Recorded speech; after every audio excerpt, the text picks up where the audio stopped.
लड़की कुल कहले हे भगवान हमरा तनी मरद तनी सुंदर दिह करिया मत कि सब होके बेटर में हरारू चाही सुना कि बाबा पड़ी राउर पोर कि पढ़े अरे चंदा चकोर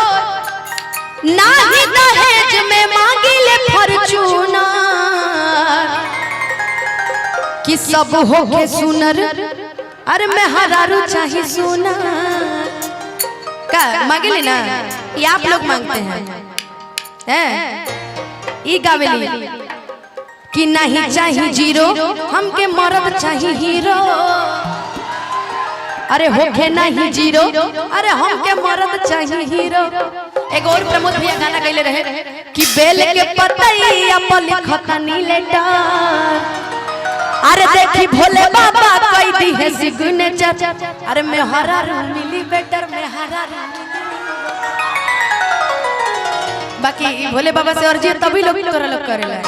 ऐसे कह दिया जाए कि भजन है ताली बजाइए तो ये छोड़िए ना अब खाली एक बार गाना हो जाए कि दिल ना लगाई यही से कहल जला भक्तियों में मन लगावा ना तो अगर ताड़का मिल गई ना तो लेवे के देवे पड़ जाए कि संडे के सुना हमर अरे बुक पिया गाड़ी अरे भैया संगे देखा अब की अरे भौजी जात बाड़ी बड़ी मशहूर होला ओ जाके संग खापला अरे औरी बोला चाहिए का सना अरे लड़कियां लोग औरतें लोग डिमांड बड़ी करेले कि कहां जाता नहीं तो बाजारी जाता नहीं तो सुनी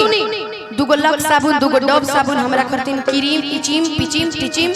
लिपस्टिक सब ले ले आइए होला ना अब यहां पति जाता देवघर आ देवघर जाता तब दुल्हनी का कहती ए जी कहां जाता नहीं वो किसके मारे अरे देवघर जाता नहीं रे तो सुनी अगर जाता नहीं तो हमरे को बात सुन ली बताई लेकिन यहाँ प्यार मोहब्बत वाला कौन वाला अनुपमाल बड़ी तो प्यारे मोहब्बत हो गई हो हम तो हमरा यंग लोग ढेर पसंद करेला का रुपेश भैया कहां गए भाग गए हमको यंग लोग ज्यादा पसंद करते हैं बिल्कुल कि औरे बोला चाहिए का सना तो हमारे को बात सुन लो रउआ सब जाता नहीं नु बाजारे देवघर जाता नहीं ना देखो हमारी चीज ले ले का कि चूड़ी हरिया रका ले आई है रे सवरा का कि चूड़ी हरिया रका ले आई है रे सवरा का पहिरी के नचब क्षमा छा हो बोलबा बड़ी सुंदर भजन है लिखल गइल बा लेकिन आई एकरा के मिल के झूम के गाइल जा लेकिन मजा तबे न आई जब रउआ लोग झूम के तनी सुनब तब न हम कलाकार का चाहिला रउआ लोग के प्यार चाहिए कि संडे के सुना हमर बुक बिया गाड़ी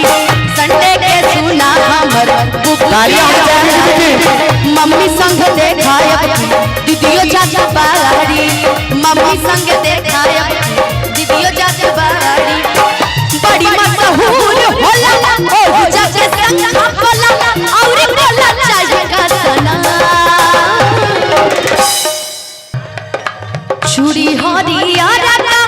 ले आई है रे सवरा का क्योंकि गोरे रंग में तो सब कोई दीवाना रहता है दीवानगी सांवले से हो तो बात ही कुछ अलग रहती है कैसे कि महादेव भी सांवले थे और कृष्ण कन्हैया भी सांवले थे उनसे बढ़ के तो कोई नहीं था ना तो अगर लभर होके चाहे प्यार होके चाहे पति देव होके अगर तनी सावर रंग के होके तब मजा आ जाए का अब जितना सावर लोग बड़े ना उनकरा खरती गाना हमरा तरफ से बात कि चूड़ी हरिया रका ले आई है रे सवरा का पहिरी के नाच चमाचा ओ बोलबा चूड़ी हरिया रका ले आई है रे सवरा का पहिरी के नाच चमाचा सुना हमर बुक पिया गाड़ी मम्मी संग देखायब दीदियो जात बाड़ी बड़ी मशहूर होला ओ जाके संग होला और बोला चाहिए का सना कि चूड़ी हरिया रका ले आई है रे सवरा का पहिरी के नाच क्षमा छा ओ चूड़ी हरिया रका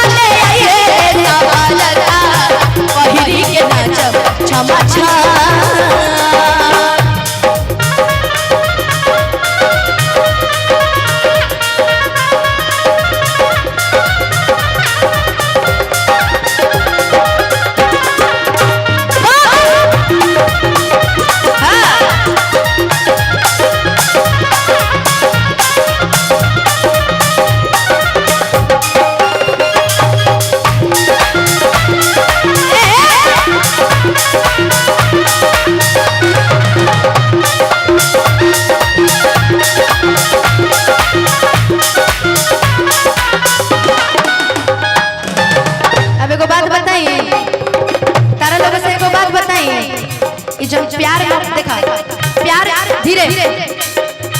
भैया सरवन भैया प्यार मोहब्बत सब क्यों करेला धीरे धीरे बजे लेकिन ये जो वीडियो कॉल वाला जो प्यार होला ना ये जिंदगी तबाह करके धो देले बा। हमरो फिर दूगो भाई हमर रहला बेजीतर हिमांशु दिन भर वीडियो कॉल पे लगल पता ना कौन मजा मिलेला बाकी लइकवा कहत वीडियो कॉल करब तू करी हसन हो एही बहाने होई बाबा दरसान हो। ध्यान से सुनिए कि लइकवा का कहत भजन के मतलब एक एक लाइन समझा के रवा लोग के गाय कि वीडियो कॉल करब तू अरे करे हसन हो अरे एही बहाने होई बाबा दरसान हो एही बहाने होई बाबा दरसान हो एही बहाने होई बाबा दरसान हो। अब लइकिया का कहते हैं कि जुग जुग जियत रहया साही ये कल्लू अखिलेश तहरे जैसन प्यार सबका के भोले बाबा दे। अरे यार मोर सोना कितनी तुम अच्छी होना रही हथियार हरदम। अब खाली जब हम चूड़ी हरियर का ले आई है रे सबर का पहिर के नाचम छमा छम जब हम ई गाई ना त खाली हो जैसे तेज से चिल्ला के बोल दिया कि बोल बम का बोले के बा इतना धीरे बोल बम बुलाई बोल कवरिया ऐसे बोलिएगा कि चूड़ी हरियर का ले आई है रे सबर का पहिर के नाचम छमा छम। ए भाई ई कौन बम बोल रहा है लोगन हमरा ना सुनाई दे रघुआ लोग भी बोले ठीक बा कि चूड़ी हरियर का ले आई है रे सबर का अरे पहिरी के नाच छमा छम हो ई भइल नो बा ऐसे मिल के हाला करके गर्दा करके एक बार गा कि चूड़ी हरियर का ले आई है रे सबर का पहिरी के नाच छमा छम चूड़ी हरियर का ले आई है रे सबर का पहिरी के नाच छमा छम।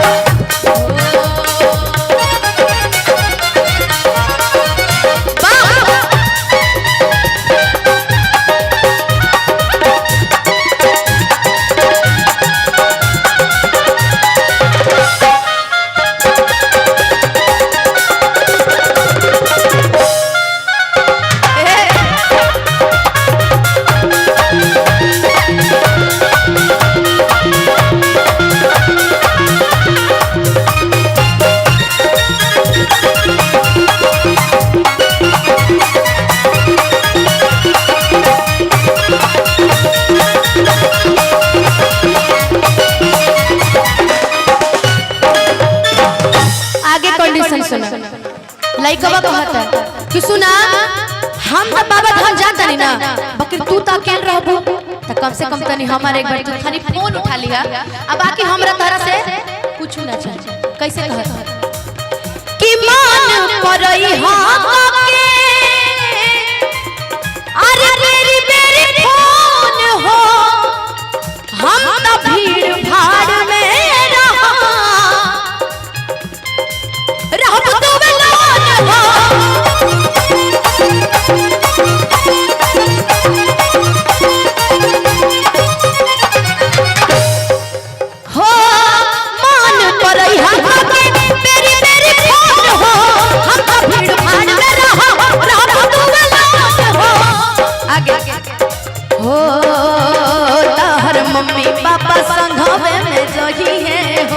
बेरी कर फोन का कही है हो जा जल्दी लेट होई ना ना हमरा लेट होई रही हथियार हरदम। हमारा पूरा भजन कंप्लीट होगा लेकिन कौन एंगल से ही नहीं लगा कि सब भजन सुने बैठेगा भजन ना नहीं सुने लगन खाली मेहरारुए मिली बेटा पति देवे मिली है बेटा लव चाहिए बेटा ये जिंदगी भर सुनबा लगन कि चूड़ी हरियर का अरे ले आई है रे सवर का सवर का मतलब ये लोग हम लोग गा रहे हैं ना इनके लिए कि चूड़ी हरियर ले आई है रे सवर का अरे पहिरी के नाचब छम छम। अच्छा ये बताइए केकरा केकरा भिरी गमछा बा गमछा केकरा केकरा भिरी बा तनी निकाला त गमछा अपन अपन वाह इन होने के चाहिए जाके शेर तनी निकाला अपन अपन गमछा आ गमछिए से हवा मारल जाला नु बस ये आखिरी लाइन तनी कैमरा में वाला घुमा दे में मुकेश भैया एक बार कैमरा घुमा दीजिएगा देखिएगा कौन अच्छे से रुमाल हिला रहा है ठीक है कि चूड़ी हरियर डाले आई रे सवाला का पहिरी के नाचा मचा बोल बम चूड़ी हरियर डाले आई रे सवाला का पहिरी के नाचा चमचा बोल बम चूड़ी हरियर डाले आई रे सवाला का पहिरी के नाचा चमचा बोल बम चूड़ी हरियर डाले आई रे सवाला का पहिरी के नाचा चमचा बोल चूड़ी हरियर डाले आई रे सवाला का पहिरी के नाचा चमचा बोल बम चूड़ी हरियर डाले आई रे सवाला का पहिरी के नाचा चमचा बोल बम चूड़ी हरियर डाले आई रे सवाला का। अब चाप के चारों तरफ से कोई ताली बजा हाला करके हमें साथ गा देगा